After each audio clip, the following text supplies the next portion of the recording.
Welcome to another episode. What are you reading? What are you writing? A weekly video podcast features creatives, writers, and readers, and we come together to talk about books. I am your host, Karen E. Osborne, author of 4 novels and counting. I am so glad you're here. I think you're going to enjoy our next guest. I am so delighted that you're with us, and I know you're going to enjoy my guest. Let me tell you a little bit about her. Her name is Michelle Caffrey, and she is the best-selling author of Bring Jade Home, the story of a dog lost in Yellowstone, and the award-winning picture book, Jade Lost in Yellowstone. And then she has a new book, a novel, Desire in Dairyland. Welcome, welcome, Michelle. Thank you, Karen. How are you? I am good. I'm really well, and I'm so glad we have a chance to talk. So, you went from a software developer to barge hostess, to, right? To barge Yeah. and Right. breakfast owner, to an RVer, to an award-winning, best-selling author. Like, that is quite a journey. When did you first decide that you really had to write, that you wanted to write? Well, I was around 10 years old when I wrote my first play. I was always the one to design all of the games that we played together. And my passion never left. Even though I was in computer software for many years, I would take evening classes in creative writing at University of Colorado Boulder. And some of those stories were published in literary magazines along with some of my essays. So they were some of the best times of my life. I just loved learning. And then my husband and I have almost always worked together. And we were working in the same computer company when a larger computer company came in and acquired us. And we both said, that's it. We're going to change our life's direction. So we bought a barge in France, as you do when you turn 50. And we had many guests aboard. And one of them uh, had suggested, after reading all of my emails, that I should write a book about it. So I did. I wrote and published a book called Just Imagine A New Life on an Old Boat. And you can see that European Dutch barges don't look like our garbage barges. They are quite lovely. And our 100-year-old boat was originally a sailboat. So it was a great job and a great life. And we did that for 10 years. It sounds wonderful. And then, well, first of all, tell us a little bit about Bring Jade Home. Just tell us a little bit about the premise of that book. Sure. Uh, how it started was one of my guests from the Barge and Breakfast cruise, and I stayed friends. We were friendly, and she and her husband had been cruised with us about 3 times. And then Laura and I stayed in touch for years. And one day I saw on Facebook that a post from her. I knew her husband had been suffering from early onset Alzheimer's disease. And it was a happy post. She said, Jade has been found. And I thought, wow, I don't know anything about this, but good. Happy for you, Laura. And then we got together and she said, would you be interested in telling Jade's story? And I said, she said, I loved your book, Just Imagine, and I would love you to write our story. So I spent two and a Wow. half years interviewing all the people that had been involved.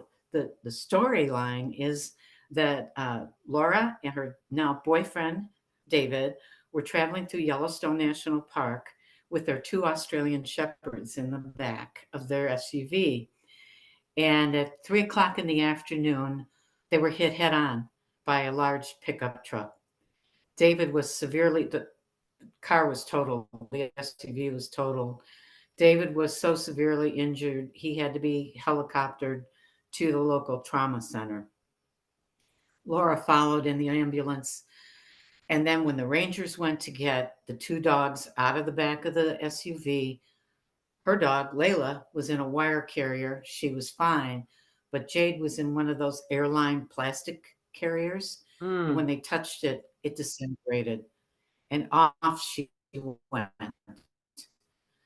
And she was lost for 44 days in Yellowstone wilderness. So the wow. book details what all these people did to try to find Jade. And Jade was only 15 months old and she faced predators. She was in a grizzly area, she was in a wolf area, coyotes, and then, of course, hunting, trying to find food and survive for 44 days. Wow, what a story. That's one and that isn't that what an honor that somebody wants you to write their story because they love your writing. That is awesome. And then you turn that into a children's book. But now I you have to did. tell us. Oh, you want to show me? Yeah. This You can show it. is Bring Jade Home. So this is the children's book. No, this is the adult, Bring Oh, Jade this is the Home. adult book. Yep. Yeah. And then this is the children's book, illustrated. Hmm. Lost in And Yellowstone. and it's beautifully illustrated by Steph Lehman from my publisher. This is the book that won 4 awards: Children's Book Award by Moonbeam. Uh, it won the Creative Child Book of the Year. So we're very proud of that book. Yes, that's wonderful. So then you decided to turn your attention to fiction or turn yourself back to fiction. So tell us about Exactly, Desire back, in because Dairyland. I had been I had been working on Desire in Dairyland when Laura suggested that I might be able to write Bring Jade Home. So I put my fiction aside and spent all my time with Jade because it required it. And it's been a very good seller. I've done a lot of promotion for it. So I went back to Desire in Dairyland and published that Tell us last about year it. in November. Yeah. It is a story. It's a romantic suspense story, Mhm. and it's a story of a young woman who just graduated from nursing school. She goes home to her family's RV park and gets a job as a nurse, but she wants to be a doctor.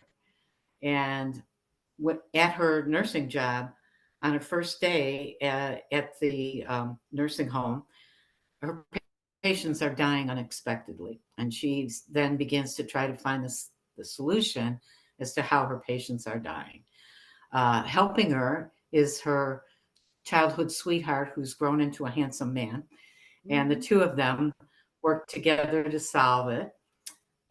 She's up against conspiracy of her coworkers and an Elvis impersonator, and helping her is an attack goose named Gandalf. And you can see Gandalf on the cover. Am I too close or too far? Pull A it back a little bit. Just pull little it bit closer to more. you. Yeah. Closer to me. Nice. Nice. Yes. Beautiful. And that particular book's been a reader's favorite and also won the romantic suspense category this year for romance and suspense.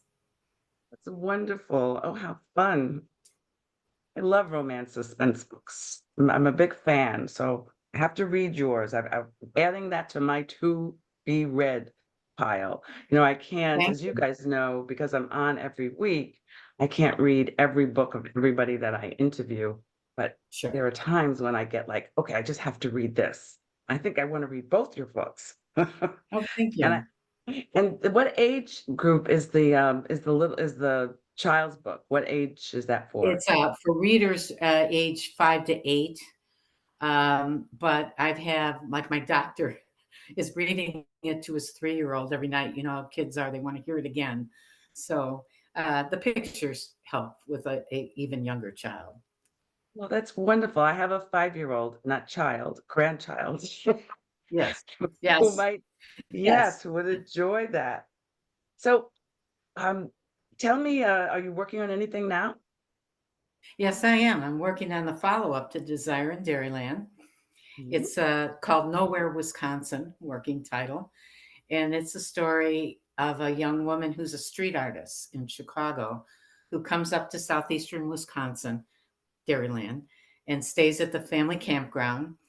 And she's hiding from her past and from her ex, who's another artist named Shadow, who's pursuing her. Mhm. And she meets the handsome policeman who works for her father, who's a chief of police.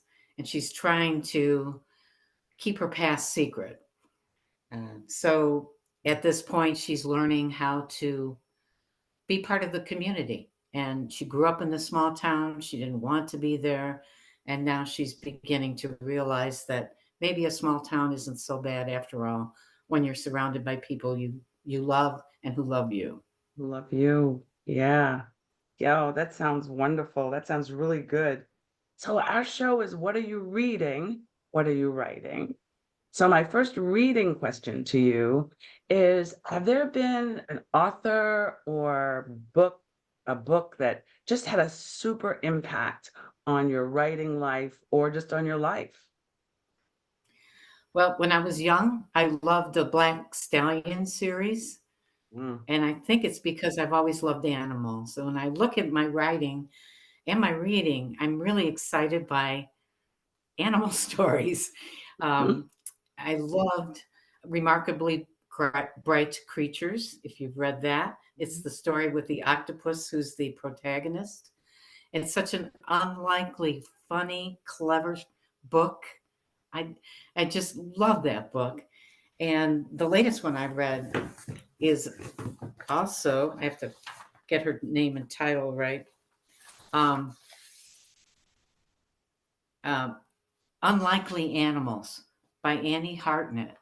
And I don't know Oh, if you've read that. It's a very mm-mm. interesting book about a young woman who comes back to her small town, and she's there because her father's dying and he's hallucinating, seeing all these animals around, and she's a healer trying to save him. But it's also very funny and it's very sweet. And I think it's a lovely book. So I recommend that highly. Oh, thank you. Thank you so much. And so now that everyone is intrigued about all of your books, how can they find you? Where are you? Do you have a website? Are you on other social media? Where can our audience find you? You can find me at michellecaffrey.com, my website, and Michelle Caffrey Author on Facebook. Those are the main two areas that I communicate with. Excellent, excellent, excellent. And so I hope all of you are now wanting very much to be in touch with Michelle. I hope that you will follow her on Facebook, that you will visit her website, fill out a contact form, so you can be in touch with her regularly. I hope you're already following me on my YouTube channel and on my Facebook author page and on my website, ParenEatOsborne.com. And when you do say hi to Michelle, please tell her that you met her on What Are You Reading? What Are You Writing? Until next week, everybody. Bye bye.